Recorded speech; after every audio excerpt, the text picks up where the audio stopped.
Auction Extraordinary by Lucretia Maria Davidson. I dreamed a dream in the midst of my slumbers, and as fast as I dreamed it, it came into numbers. My thoughts ran along in such beautiful metre, I'm sure I ne'er saw any poetry sweeter. It seemed that a law had been recently made that a tax on all bachelors' pays should be laid, and in order to make them all willing to marry, the tax was as large as a man could well carry. The bachelors grumbled and said, 'twas no use, 'twas horrid injustice and horrid abuse, and declared that, to save their own heart's blood from spilling, of such a vile tax they would not pay a shilling. But the rulers determined them still to pursue, so they set the old bachelors up at vendue.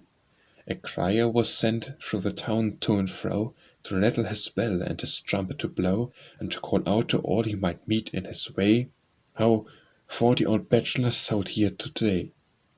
And presently all the old maids in the town, each in her very best bonnet and gown, from 30 to 60, fair, plain, red and pale, of every description, all flocked to the sale. The auctioneer then in his labour began, and called out aloud as he held up a man, "How much for a bachelor who wants to buy?" In a twink every maiden responded, "Aye, aye." In short, at a highly extravagant price, the bachelors all were sold off in a trice, and 40 old maidens, some younger, some older, each lugged an old bachelor home on her shoulder.